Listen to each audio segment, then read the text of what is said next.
అమ్మా, పాప దొరికింది. పాప దొరికిందా? ఎక్కడుందిరా? అమ్మా, అవన్నీ వచ్చాక మాట్లాడుకోవచ్చు కదా. ఆ శిరీషను వదిలే. పాప దొరక్కపోయి ఉంటే నీ పని చెప్పేదాన్ని. పాప దొరికింది, ఇక నువ్వు వెళ్ళొచ్చు. ఏంటి, నా ముందు నీ రేంజ్ చూపిద్దామని వచ్చావా? ఏయ్, నీకు నా రేంజ్ చూపించేదేంటి? ఎవరితో ఏం మాట్లాడుతున్నావు? నటించింది చాలు. ఎవరే ఓవర్ యాక్షన్ చేస్తుంది?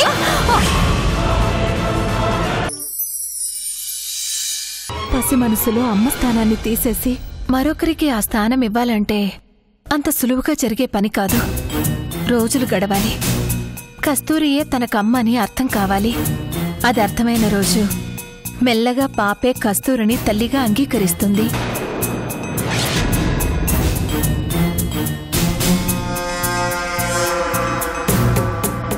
ఇప్పటి వరకు నిన్నెంతో ఇష్టపడి ఎన్నో కలలు గంటూ నీ జీవితంలోకొచ్చిన కస్తూరిని ఇలా బాధ పెడుతూనే ఉంటావా? ఇష్టపడిన మనుషుల్ని కష్టపెట్టడం మంచిది కాదు సంజయ్. అయినా మనల్ని నమ్మి మనింటికొచ్చిన ఆడపిల్లని బాధ పెట్టడం అది మనింటికే మంచిది కాదు. నా మాట విను. పాపం కస్తూరి గదిలో నీకోసం ఎదురు చూస్తూ ఉంటుంది. వెళ్ళి కనిపించు. భార్య, భర్త, బిడ్డ అంటే చూడ్డానికి వేరైనా కుటుంబంగా వాళ్ళొక్కటే. వాళ్ళు ఏ ఒక్కరి కోసం మరొకరు బాధపడడం కరెక్ట్ కాదు. వెళ్ళరా. ఆ అమ్మాయి నీకోసం ఎంతో బాధపడుతుంది. వెళ్ళి ఓదార్చు. వెళ్ళు సంజయ్, నా మాట విను.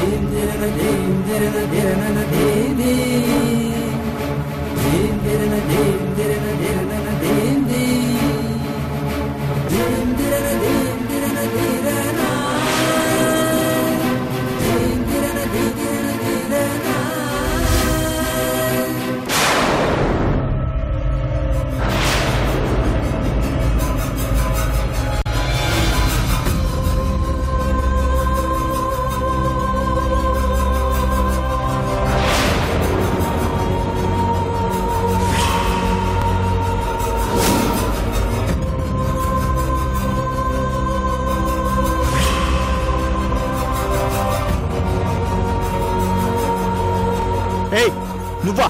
నీకిక్కడేం పని? ఎవరనుకుంటున్నావు నన్ను? నువ్వెవరో ప్రత్యేకంగా అడిగి మరీ తెలుసుకోవాలా? నేను అవసరం లేదని వెళ్ళిపోయిన నీకు నా ఇంట్లో ఏం పని? అంటే నువ్వు నన్ను శిరీష అనుకుంటున్నావా? కళ్ళెదురుగా కట్టుకున్న భార్య ఉంటే కూడా గుర్తుపట్టలేకపోతున్నారన్నమాట. నువ్వు నా భార్య ఏంటి?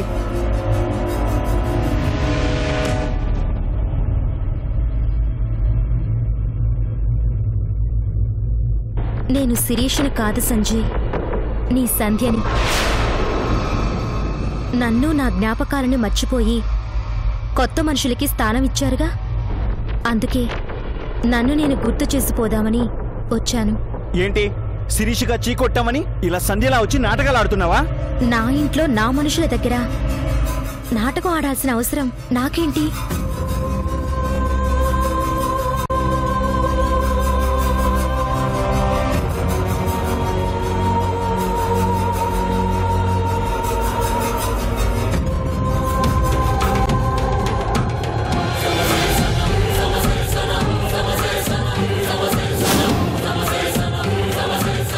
సంధ్య, సంధ్య, సంధ్య, సంధ్య, సంధ్య!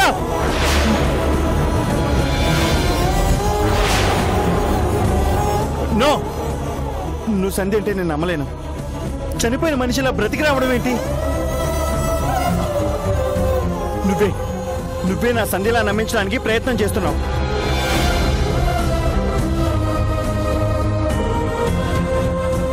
ఇష్టమైన వాళ్ళు కష్టాల్లో ఉన్నారని దేవుడు ఎలా వస్తాడనుకుంటారో ఆత్మలు కూడా అలానే అవుతాయి సంజయ్.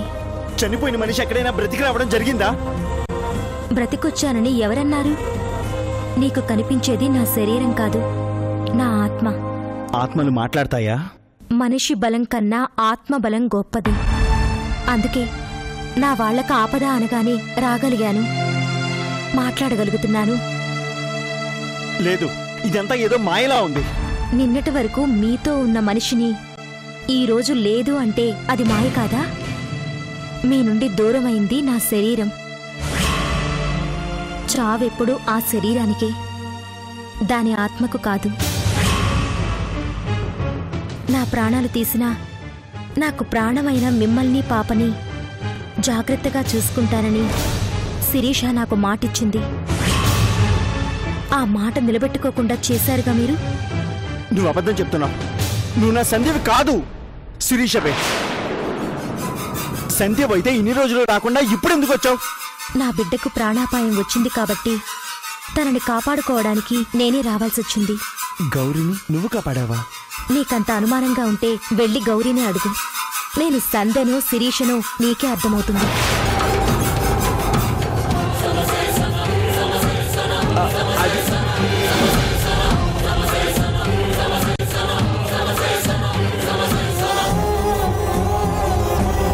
నా బిడ్డకి మీరందరూ ఉండగా ఏ ప్రమాదమూ రాదు అనుకున్నాను. కానీ ప్రమాదంలో నా బిడ్డ నా దగ్గరికే వచ్చింది. నీ దగ్గరికంటే? శ్మశానానికి. అక్కడే నా బిడ్డని కాపాడుకున్నాను. నేనుండేది అక్కడేగా. కావాలంటే ఎప్పుడు అక్కడికి వచ్చినా నేను కలుస్తాను.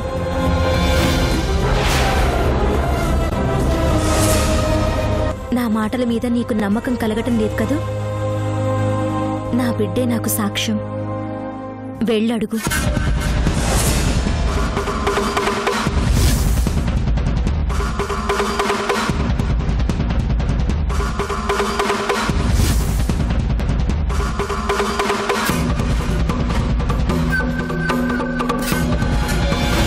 అమ్మ గౌరీ, మొన్న నిన్ను ఎవరో వెంట పడితే అమ్మ కాపాడింది అన్నావు కదా, ఎవరమ్మా నిన్ను కాపాడింది? మమ్మీయే కాపాడింది డాడీ. మమ్మీ అంటే శిరీషే కదా? కాదు, మమ్మీనే. మమ్మీ నీకు ఎక్కడ కనిపించింది? అదే, నిన్ను ఎక్కడ కాపాడింది? ఆ రౌడీ నన్ను తరుముతుంటే శ్మశానానికి వెళ్ళాను. అక్కడికి మమ్మీ వచ్చి కాపాడింది. ఆ రౌడీని బలి కొట్టేసింది. నేను వచ్చేసానుగా నీకేం భయం లేదు అంటూ మమ్మీనే ఇంటి వరకు వదిలేసి వెళ్ళింది. అంటే ఇప్పుడు వచ్చింది సంధ్య. ఇంతసేపు నేను మాట్లాడింది నా సంధ్యతో.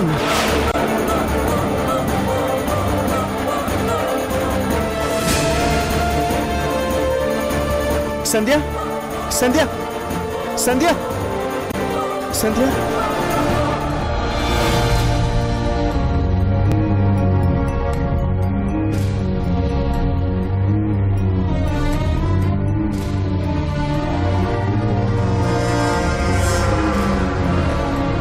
కస్తూరి, నువ్విక్కడేం చేస్తున్నావు? ఇప్పుడే సంజయ్తో నీ గురించి మాట్లాడాను. ఏమన్నాడు? ఏమంటాడు? నువ్వు గదిలో ఉన్నావనుకుని సంజయ్ అటు వెళ్ళాడు. నువ్విక్కడున్నావేంటి? త్వరగా వెళ్ళు. అలాగే పిన్ని.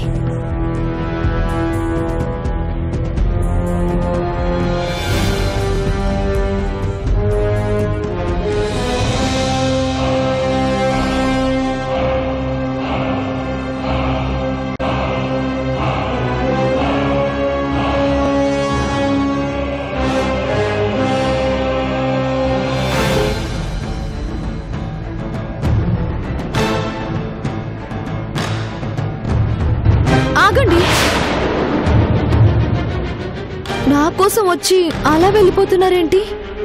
చూడండి, మీకోసం ఎంత అందంగా రెడీ అయ్యానో. కస్తూరి, ఇక్కడికి సంధ్య వచ్చింది. కస్తూరి, నా సంధ్య వచ్చింది.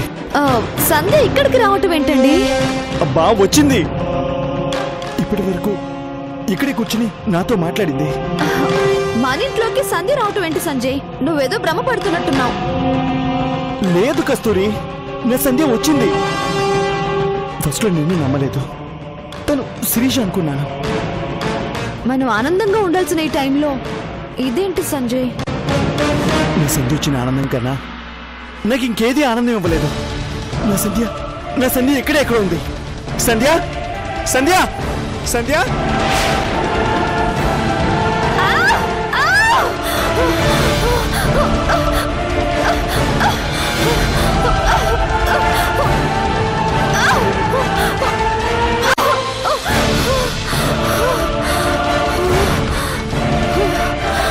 సంధ్య సంధ్య సంధ్య ఆ శిరీష గోల వదిలిందనుకుంటే ఇప్పుడు సంధ్య గోలేంటి?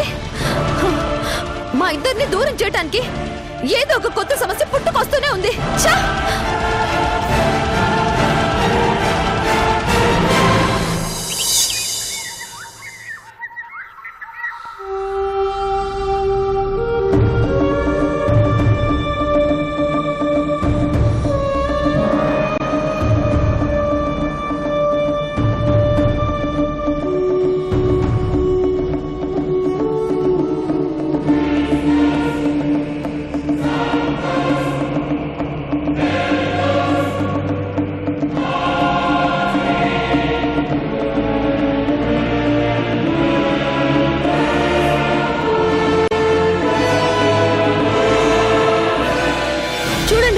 మీకోసం ఎంత అందంగా రెడీ అయ్యాను.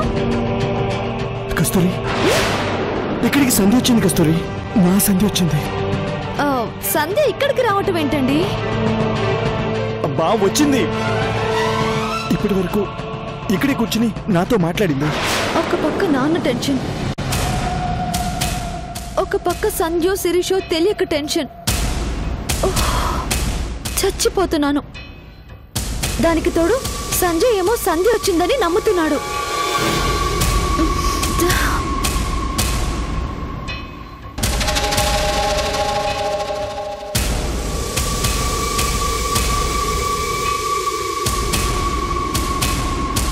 సంజయ్ సంజయ్ కాఫీ తీసుకోండి. వద్దు కస్తూరి. ఏంటి సంజయ్ ఇంత పొద్దున్నే బయలుదేరావు? ఆఫీస్కా? కాదు, శ్మశానానికి.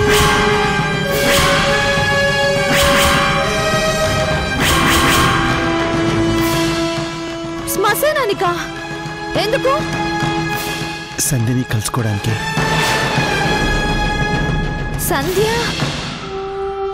సంధ్యని కలుసుకోవడం ఏంటి? రాత్రి సంధ్య వచ్చింది, నా కోసమే వచ్చానని చెప్పింది. శిరీష ఎలా నాటకం ఆడుతుందనుకుని తనతో సరిగ్గా మాట్లాడలేదు. శిరీషే వచ్చి ఉంటుంది. లేదు, శిరీష కాదు, వచ్చింది సంధ్య. ఆ రోజు పాపని కాపాడింది కూడా సంధ్య. గౌరికి ప్రమాదం అని తెలిసే వచ్చింది.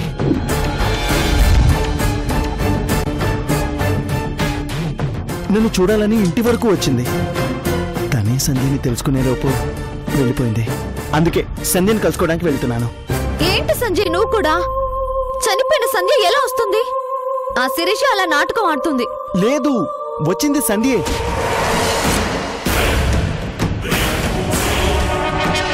నాతో మాట్లాడింది. నా బిడ్డని కాపాడింది కూడా సంధ్యే. నేను పొరపాటు పట్టాను. నా కోసం వచ్చిన నా సంధ్యను అనుమానించాను. నువ్వు ఇలా మాట్లాడుతుంటే నాకు చిన్నపిల్లాడు మాట్లాడుతున్నట్టుంది. లేకపోతే ఏంటి సంజయ్, చనిపోయిన మనిషి ఎక్కడైనా తిరిగి వస్తుందా? రారని నేను అనుకున్నాను. సంధ్యను చూశాక వస్తారని అర్థమైంది. సంజయ్ పిచ్చిగా మాట్లాడుకో. చదువుకున్న నువ్వు కూడా ఇలాంటివన్నీ నమ్మడం ఏంటి? నమ్మలేని విషయాలు ప్రపంచంలో చాలా జరుగుతూ ఉంటాయి. ఇది కూడా అందులో ఒకటి. సంధ్య నీకోసం రావడం ఏంటి? వచ్చింది, మాట్లాడింది. నన్ను కలవాలన్నా మాట్లాడాలన్నా శ్మశానానికి రమ్మని తనే చెప్పింది. సరే, నేను వెళ్ళి సంధ్యని చూడాలి, మనసారా మాట్లాడాలి. తప్పుకో. సంజయ్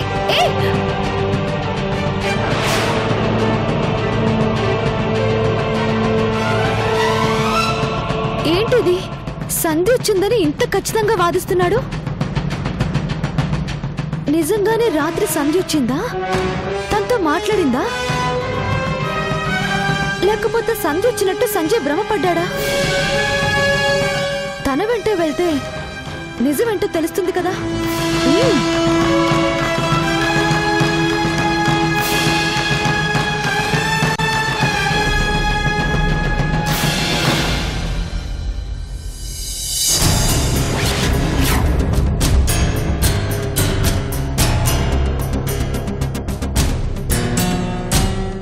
ఏమండి కాఫీ? ఇప్పుడేం వద్దు, నువ్వు వెళ్ళు. ఏమైందండి? విసిగించుకు, వెళ్ళు. ఏంటి సార్, ఎలక్షన్స్ వస్తున్నాయి, ఏర్పాట్ల గురించి ఏం ఆలోచించడం లేదేంటి? ఆలోచించేదే ఉంది మూర్తి. ఆ టయానికి పంచడానికి డబ్బు, పోయడానికి ముందు ఎలాగూ ఉంటాయి కదా. ఎక్స్పర్ట్ వాళ్ళు ఇప్పటి నుంచే పావులు కదుపుతున్నారు కదా సార్. వాళ్ళు ఏం కదిపినా చివరికి డబ్బే కదా మూర్తి. అది మన దగ్గర కావలసినట్టుంది. దానికి తోడు అధికారము ఉంది. పవరునుడు తెలివిగా పావులు కదిపితే రాజకీయ మనుగడకు డోకా ఉండదు. ఏళ్లు గడిచినా మీ నాయకుల్లో మార్పు రాదా అంకుల్? ఏంటమ్మా అలా అన్నావు?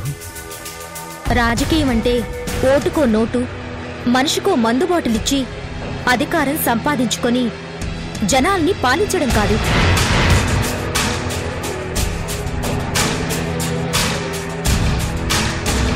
అయ్యా, మాకిది కష్టం అంటూ వస్తే నలుగురి కోసం 4 మాటలు చెప్పి కారెక్కగానే మర్చిపోయే అందరి నాయకుల్లా మీరున్నంత కాలం ఎలక్షన్ వస్తుంది అంటే మీరిలా భయపడుతూనే ఉండాలి.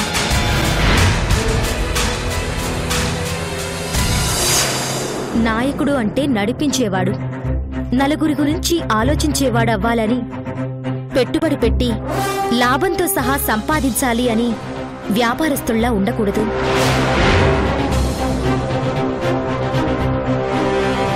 ఏ నాయకుడైనా గెలుస్తున్నాడు అంటే అది ఆ నాయకుడి మీద జనానికున్న అభిమానం, నమ్మకం.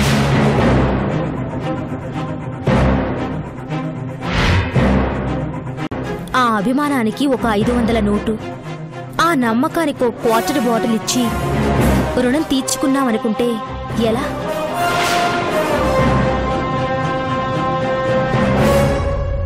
హేమ్మా, రాజకీయాల గురించి నీకేం తెలుసని సార్కి చెప్తున్నావు?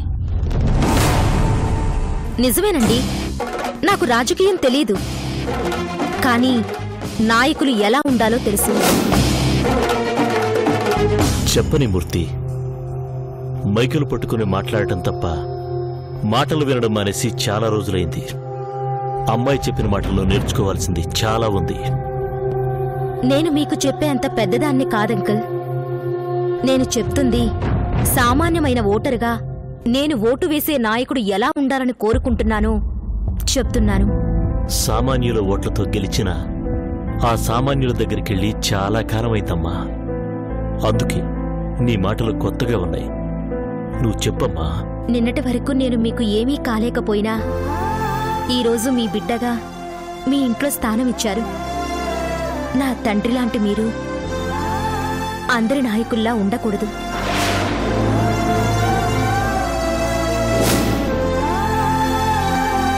ఐదేళ్లు జనం కష్టాలతో మీ చుట్టూ తిరుగుతుంటే 5 ఏళ్లకొక్కసారి మీరు ఓటు కోసం వాళ్ల చుట్టూ తిరగటం కాదు, జనం సమస్యలు వెతుక్కుంటూ మీరు వెళ్ళండి. ఓటేసే రోజు మీ గుర్తును వెతుక్కుంటూ ఆ జనమే వస్తారు.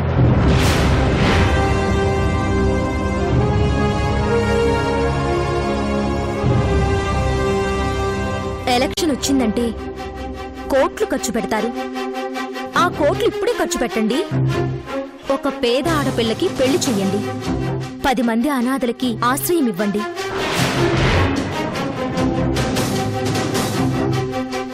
లక్ష 2 లక్షలకి ప్రాణాలు పోగొట్టుకుంటున్న నిరుపేదలు చాలా మంది ఉన్నారు. అందులో కొన్ని ప్రాణాలు కాపాడండి.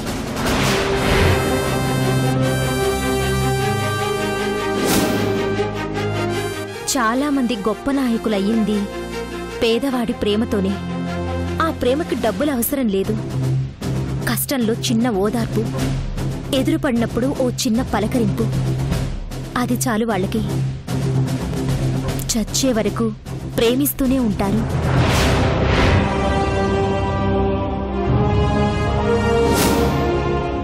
జనం కష్టం కోసం నాయకులు వెళితే అతనికి ఓటు వేయడం కోసం జనం స్వచ్ఛందంగా రావాలి. అతనే నిజమైన నాయకుడు. మిమ్మల్ని అలాంటి నాయకుడిగా చూడాలనుకుంటున్నాను. పదవులొచ్చాక మాతో తమ అవసరాలు తీర్చుకోవడానికి తిరిగే ఆ 10 మందే జనం అనుకుంటూ బ్రతికేశానమ్మా. ఈ రోజు నుంచి నువ్వు కోరుకునే నాయకుడిగా బ్రతకడానికి ప్రయత్నిస్తానమ్మా.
వచ్చరా నిన్ను నరికి పోగులెట్ట వచ్చరా